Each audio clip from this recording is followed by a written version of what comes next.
Después de marchar una cierta distancia, Ciro se dio cuenta de que el suelo mostraba las huellas de unos 2000 jinetes.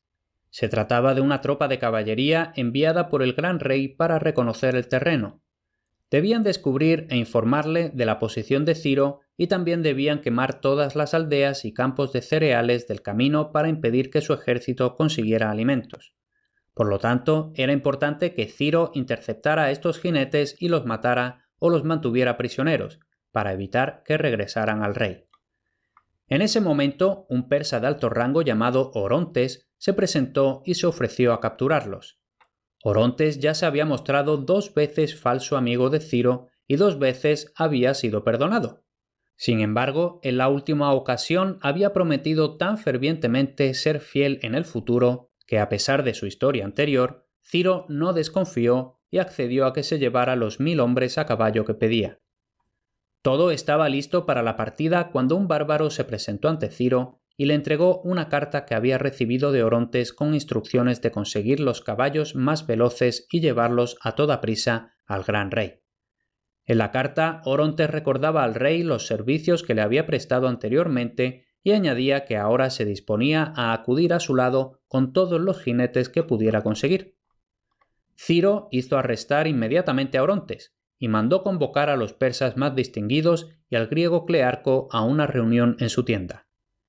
Después de informarles de la traición de Orontes, les dijo: «Amigos míos, deseo vuestro consejo sobre el curso que a los ojos de Dios y de los hombres será correcto que yo siga con respecto al prisionero, Orontes».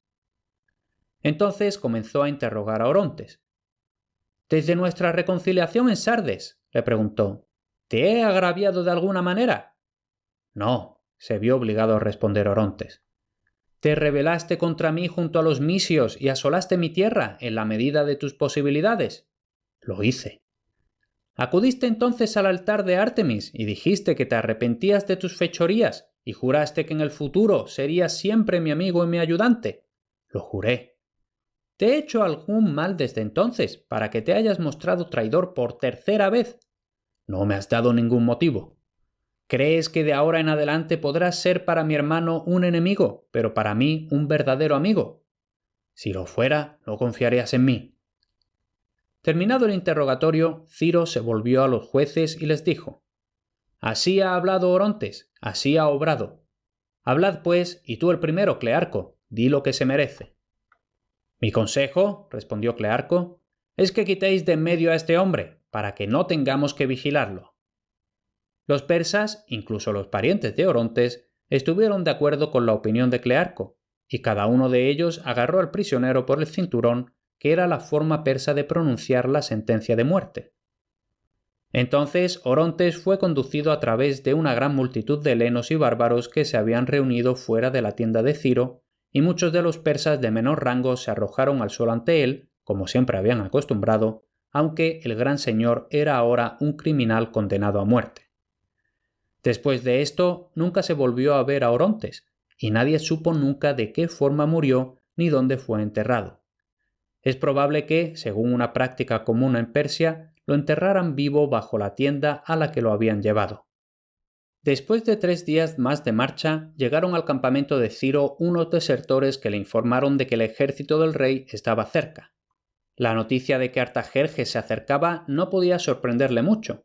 Lo único que le extrañaba era que se hubiera demorado tanto, pues Tisafernes le había informado de la revuelta de Ciro en poco más de un mes desde que la expedición había partido de Sardes. Sin duda, el rey esperaba que su hermano tuviera dificultades para atravesar Cilicia y que Abrócomas, con sus 300.000 hombres, hiciera algo más que quemar los barcos en el Éufrates para frenar su avance. Pero ya habían pasado 2 meses desde la huida de Abrócomas y sin embargo el rey no había hecho ningún esfuerzo por enfrentarse al usurpador, sino que le había permitido penetrar sin obstáculos en el corazón mismo del imperio. Ciro había llegado a la rica provincia de Babilonia, donde la fructífera tierra producía alimentos en abundancia, regada por los 2 grandes ríos Tigris y Éufrates, que en esta parte del país fluyen a una distancia de solo unos pocos kilómetros. Los helenos se burlaban de un rey tan indolente e indeciso y se decían unos a otros con sorna: «Este es un rey que no sabe cabalgar, ni beber, ni cazar, ni luchar». Pero Ciro tenía una opinión diferente del carácter de su hermano, pues una vez, cuando Clearco le preguntó «¿Crees, Ciro, que tu hermano luchará?», respondió «Por Zeus que lo hará. Si es hijo de Darío y Parisátide y hermano mío, no le quitaré la corona sin luchar». Cuando Ciro recibió la noticia de que el rey se acercaba, ya era más de medianoche, pero, a pesar de ello, pasó revista de inmediato a todas sus fuerzas, pues pensó que la batalla podría tener lugar en cualquier momento. A continuación, Ciro se dirigió a los oficiales helenos. «Hombres de Grecia», dijo, «no es por escasez de tropas propias por lo que os he traído aquí, sino porque sé que sois más valientes y fuertes que toda una multitud de bárbaros. Demostrad que sois dignos de la libertad de que gozáis. Creedme si os digo que os envidio, y que me desprendería con gusto de todos mis tesoros para conseguirla, e incluso de posesiones mucho más preciadas. Los bárbaros confían en su abrumador número y en el ensordecedor clamor con que cargan, pero si os resistís a ellos con valentía, descubriréis, me avergüenza decirlo, que no son más que una turba de cobardes. Aguantad con valentía, y si venzo, os enviaré de vuelta a vuestras casas con tales tesoros que todos vuestros amigos os envidiarán. Sin embargo, espero que muchos de vosotros prefiráis permanecer a mi servicio en lugar de regresar a Grecia». Cuando Ciro hubo terminado su discurso, un heleno de la isla de Samos le contestó: «Somos muchos, Ciro, los que pensamos que está muy bien, en la hora del peligro, prometer montañas de oro, pero que cuando el peligro haya pasado, puede que olvides tus promesas, o que tal vez no esté en tu mano cumplirlas». «El imperio de mi padre», dijo Ciro, «se extiende hacia el norte hasta las regiones donde los hombres no pueden vivir a causa del frío, y hacia el sur hasta las regiones donde los hombres no pueden vivir a causa del calor, y todos los países que se encuentran entre ellos están gobernados por los amigos de mi hermano. Si vencemos, estableceré a mis amigos sobre todas esas tierras. Tengo menos miedo de no tener suficientes regalos con los que recompensar a mis amigos que de no tener suficientes amigos a los que entregar mis regalos.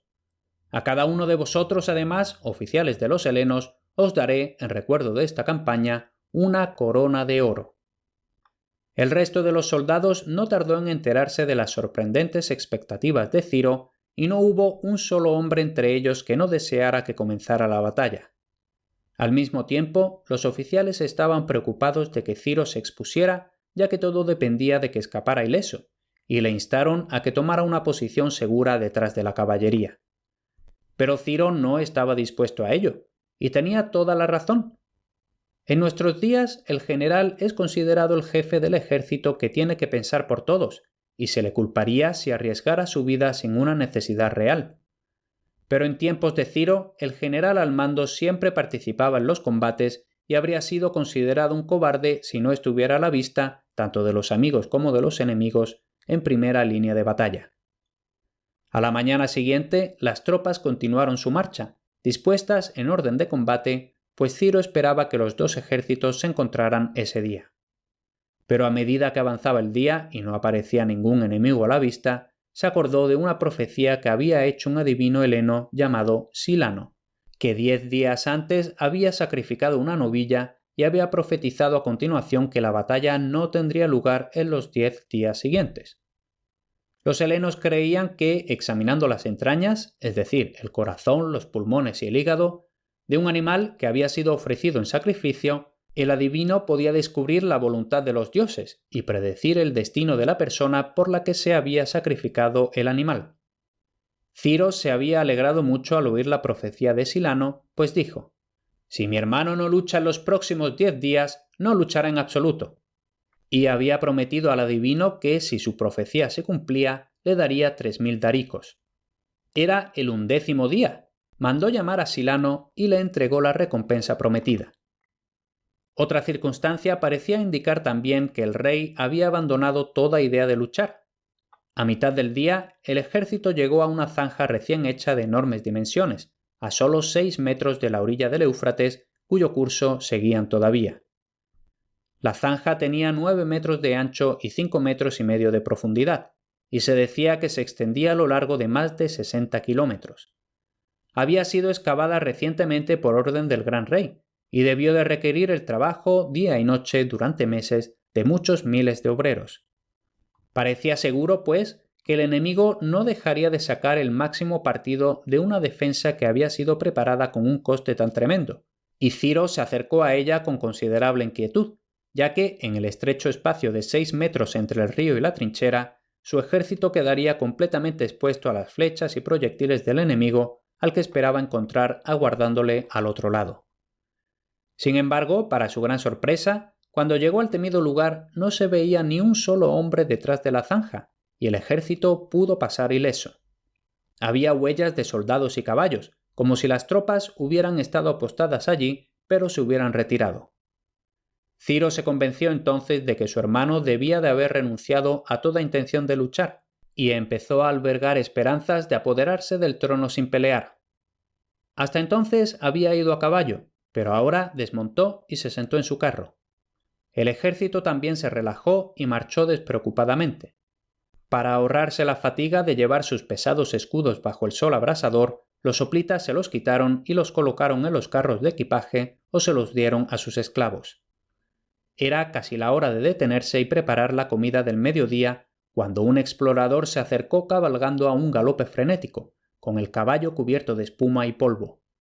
Sin soltar las riendas, corrió a través de los diversos grupos de soldados, directo a la presencia de Ciro, pero al pasar gritaba en voz alta, unas veces en persa y otras en griego.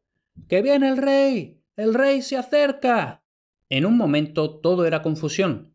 Se decía que el rey se acercaba con un vasto ejército preparado para la batalla, y se pensaba que ésta tendría lugar sin dilación. Ciro saltó de su carro, se puso su armadura y montó a caballo, dando órdenes de que todos se armaran igualmente y ocuparan sus puestos. El ejército heleno, con sus diversos oficiales, ocupó el ala derecha. El ejército bárbaro, al mando de Arieo, tomó la izquierda. Ciro, con su escolta de 600 jinetes persas, se situó en el centro. La guardia iba armada con coraza y casco, con una espada griega corta en la mano izquierda y 2 jabalinas en la derecha. Sus caballos también iban protegidos por una armadura ligera en la cabeza y el pecho. Ciro iba armado del mismo modo, pero en la cabeza se había colocado, en lugar de casco, la tiara puntiaguda que solo llevaba el gran rey. Sin embargo, todavía pasó algún tiempo antes de que el enemigo estuviera a la vista. No fue hasta la tarde cuando se dejó ver que se acercaban gracias a inmensas nubes de polvo blanco, pronto desplazadas por una negrura que cubría el horizonte. Poco después, a medida que la hueste se acercaba, las largas e interminables líneas de puntas de lanza empezaron a destellear a la luz del sol. Y poco a poco pudieron distinguirse los diferentes grupos, avanzando pueblo por pueblo. Delante de todos iban 150 carros falcados. Eran carros de 2 ruedas con varias hoces afiladas que sobresalían de los ejes a ambos lados. Iban tirados por un par de veloces caballos y conducidos lo más rápidamente posible en medio de las filas enemigas para cortar en pedazos todo lo que se cruzaba en su camino. Detrás de los carros falcados iban las tropas reales, dispuestas en el orden en que debían combatir. En el centro de la línea estaba el gran rey rodeado por una guardia de 6.000 jinetes escogidos, y cerca de él ondeaba el estandarte de sus antepasados, un águila dorada con las alas extendidas sobre una peana alta. Era fácil darse cuenta de que el ejército del rey era infinitamente mayor que el de su hermano. Ciro tenía 20 carros falcados, pero el rey tenía 150. El ejército de Ciro contaba con 100.000 hombres, además de la fuerza helena de 13.000, pero se decía que el rey tenía consigo 1.200.000 soldados. Puede que esto fuera una exageración, pero en cualquier caso la desproporción era tan grande que toda la línea de Ciro, aunque mucho menos profunda, se extendía poco más allá del centro de la línea del rey. Cuando el enemigo se acercó, Ciro cabalgó un poco hacia adelante y observó sus propias tropas y las de su hermano. La inmensa hueste reunida contra él no le causó ninguna alarma, pues estaba seguro de que sus helenos saldrían victoriosos y, azuzando a su caballo, bajó al galope hacia el ala derecha donde estaban apostados, para decirle que el sacerdote sacrificador acababa de declarar que los presagios eran favorables. Al acercarse oyó una especie de murmullo entre las filas. Preguntó qué significaba, y le dijeron que era el grito de guerra que se emitía por segunda vez de boca en boca. Antes de entrar en combate, era costumbre que el general al mando diera el grito de guerra o el santo y seña del día al primer soldado de la primera fila, que lo transmitía inmediatamente al que tenía al lado. Así se pasaba de hombre a hombre por todas las filas y luego, para mayor seguridad, se devolvía de la misma manera del último al primero. ¿Cuál es el santo y seña?, preguntó Ciro. Zeus, Salvador y Victoria, fue la respuesta. Es un buen augurio, exclamó Ciro. Ojalá se cumpla. Y con estas palabras regresó a su lugar en el centro de la línea. Hasta aquí este episodio. 2 cosas antes de despedirme hasta el siguiente. En grandeshéroes.com están listados todos los libros en los que se basan mis podcasts. Los tienes disponibles en papel y para Kindle y por un precio justo y bastante reducido puedes apoyar mi labor en este podcast. La otra cosa es que si te gusta todo esto del mundo antiguo y clásico, es probable que te interesen los contenidos que envío frecuentemente en mi boletín. Apúntate gratis en grandeshéroes.com/boletín.